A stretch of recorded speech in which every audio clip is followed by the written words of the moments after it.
Do diskutojmë tani edhe për rezultatin e zgjedhjeve të jashtëzakonshme të përgjithshme në Kosovë që u zhvilluan ditën e dieshme dhe sigurisht pritej gjerësisht vetvendosje u rendit në vendin e parë me 42.9% të votave, më pas vjen Partia Demokratike e Kosovës që ka mbajtur vendin e dytë me 21% të votave, ndërsa Lidhja Demokratike e Kosovës ka siguruar 17.6% të votave. AK-ja, Aleanca për Ardhmërinë e Kosovës, ka marrë 7.18% të votave. Këto rezultate të parakoshme që nga momenti në moment do t'jenë edhe përfundimtare, sërish kanë sjellë një panoramë të paqartë në lidhje me mënyrën se si do të vjohet me politikën në Kosovë. Ne më gjërësisht do të diskutojmë me zotin Lulzim Veliu, analist për çështjet politike. Zoti Veliu, përshëndetje, mirë se erdhët. Përshëndetje, faleminderit për ftesën. Ndodhi ajo që i friksoheshin ose që i parashikonin të gjithë më saktë. Zgjedhjet nuk do ndryshonin asgjë për sa i përket dy posteve të rëndësishme, kreut të kuvendit, por gjithashtu më e rëndësishmja është emri i presidentit të ri. Mendoni se tashmë palët politike do të jenë më të vetëdijshme, çka kanë qenë deri më tani për ta nxjerrë vendin nga kriza?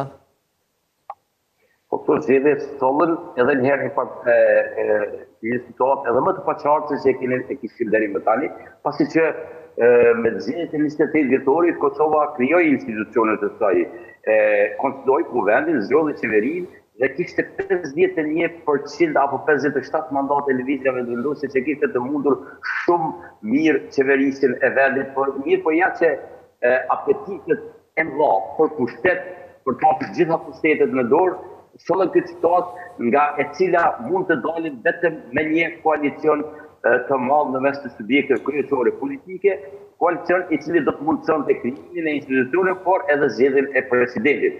Në një farë mënyrë, ditën e djeshme, elektorati shqiptar, qytetarët e Kosovës,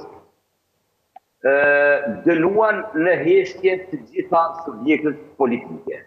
Me mos pjesëmarrjen e tyre në këtë zgjedhje, pra ishte një abstenim për rreth 200.000 qytetarë pra për dallim nga zgjedhjet e 28 vjetorit, pra ky ishte në një farë mënyre dënim në heshtje për të gjitha subjektet.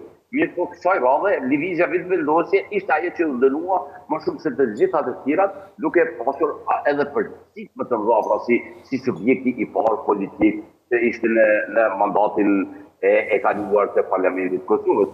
Dhe në këtë mënyrë duhet fillimisht të presim rezultatin përfundimtar, pastaj certifitimin e rezultateve, në mënyrë që liderët tanë të kenë mundësinë të ofrohen dhe të gjejnë një zgjidhje të mundshme, një pozicion i cili do të bënte të mundur krijimin e institucioneve. E në bazë të asaj çfarë u dëgjuam pas daljes së rezultatit preliminar, unë mund të them se është parë që kjo do të reflektoj. Ky rezultat do të reflektoj tek liderët, duke filluar nga Albin Kurti, kryeministri aktual, kryeministri i detyrë, i cili u shpreh i hapur për një bashkëpunim edhe me subjektet e tjera. Më në fund duket se edhe ai e kuptoi se nuk mund t'i ketë të gjitha në dorë.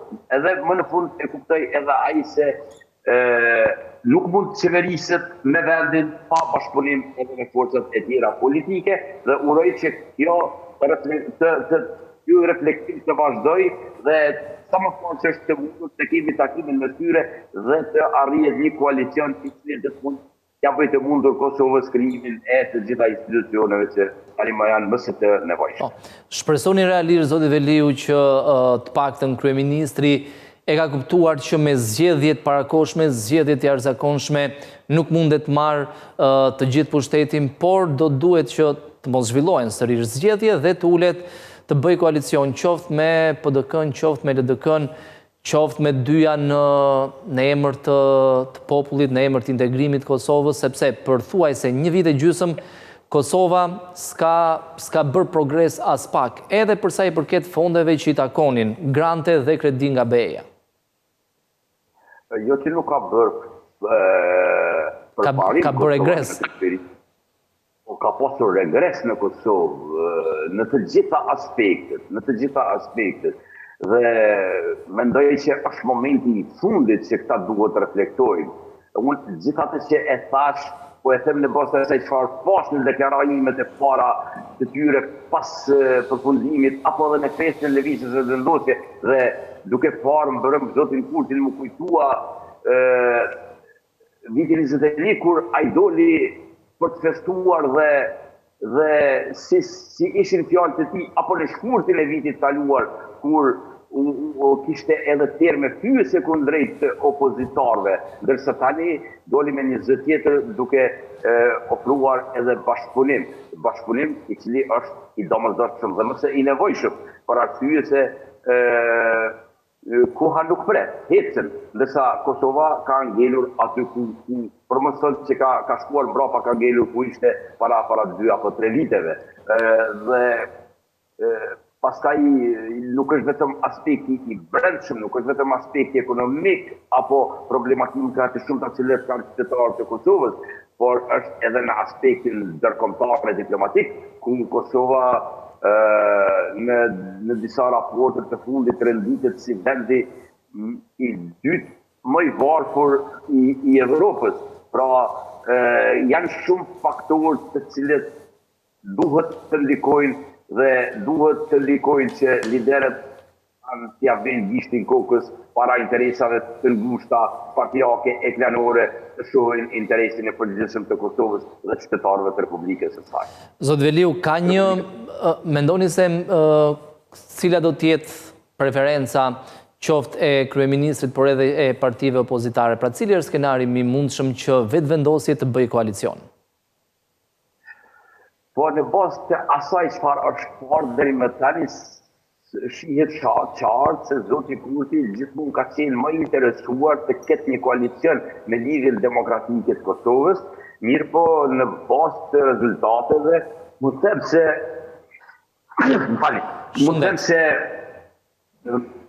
them se ky rezultat nuk ja u mundëson këtyre 2 forcave zgjedhjen e presidentit. Këto 2 forca së bashku mund ta bëjnë kuvendin dhe qeverinë, mirë po votat e tyre nuk janë të mjaftueshëm edhe për presidentin, pasi që presidenti kërkon të dot mandat. Ndoshta një koalicion me Partinë Demokratike në mes të lëvizjeve vendosje dhe Partisë Demokratike do të ishte një koalicion më i fuqishëm, koalicion i cili do të bënte të mundur edhe zgjedhjen e presidentit. Në të kundërtën, ndoshta do të ishte mirë edhe një bashkëpunim i të gjitha forcave politike parlamentare. Zoti Veliu, mendoni se në rënien e votave për vetëvendosjen, përveç pjesëmarrjes së ulët, pra refuzimit të popullit kundrejt politikës në tërësi, një tjetër arsye mund të ishte edhe ish presidentja Vjosa Osmani, rikthimi i saj tek LDK-ja?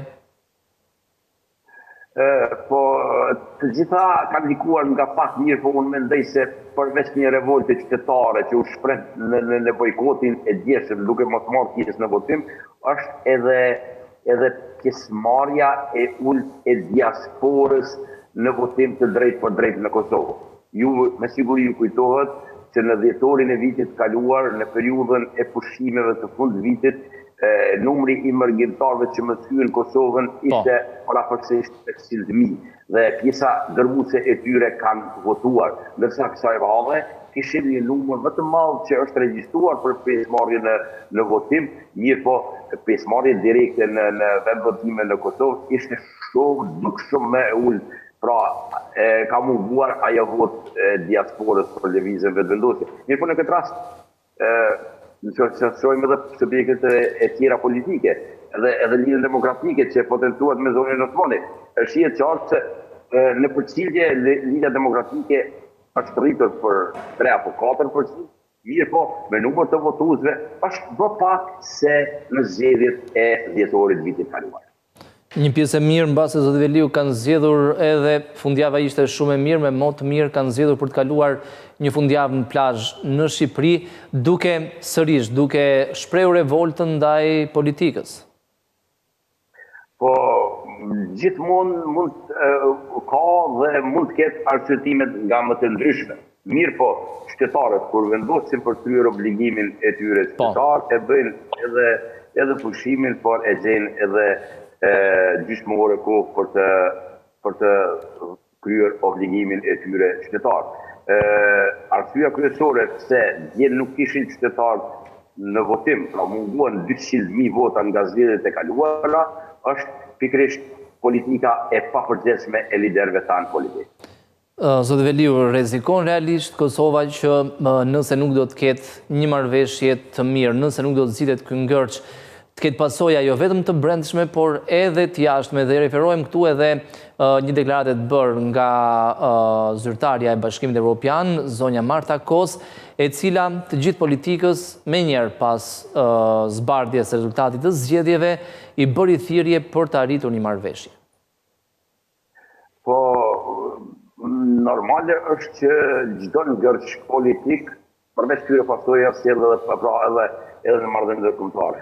Ne kemi pasur para pak ditësh edhe një reagim nga emëruara apo zëdhënësia e ambasadës në Kosovë, Shtetet Bashkuara të Amerikës në Kosovë, që nuk ishte deklaratë që do ta dëshironin të dëgjonin në Kosovë.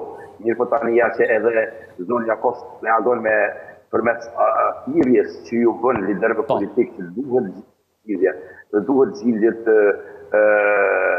një marrëveshje e cila do t'i ofrojë subjektet politike. Edhe një gjë ne nuk duhet të harrojmë në të kaluarën kemi pasur edhe ngërçe politike, edhe para se lëvizjave vendosur të ishte subjekt politik apo të ishte pjesë e parlamentit në mes të subjekteve të tjera politike, si Partia Demokratike, Lidhja Demokratike, apo dhe forcat e tjera që ndoshta tani nuk janë pjesë e parlamentit, mirë po në të gjitha rastet kemi pasur momente kur faktori ndërkombëtar apo personalitetet të ndryshme nga politika ndërkombëtare kanë ndërhyrë dhe e kanë zgjedhur situatën. Ndërsa ne tani po bëjmë më tepër se livjet e gjysmë, që jemi në ngërç politik dhe interesi i tyre për të bërë zgjedhje në Kosovë nuk është parë deri më tani. Pra e kanë lënë pikërisht në dorën e tyre.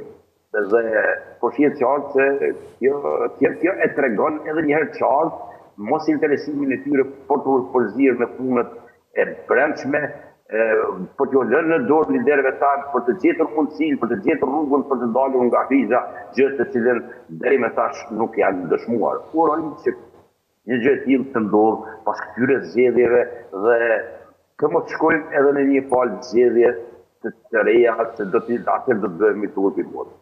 Të shpresojmë.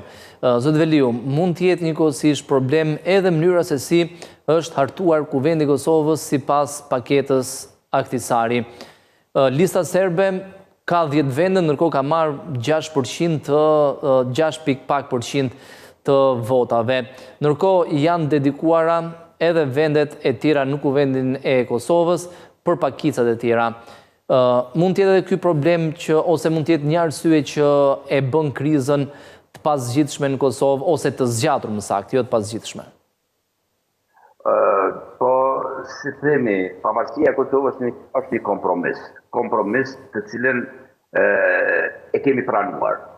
Dhe pjesa e këtij kompromisi janë edhe 20 vende të rezervuara në kuvendin e Kosovës.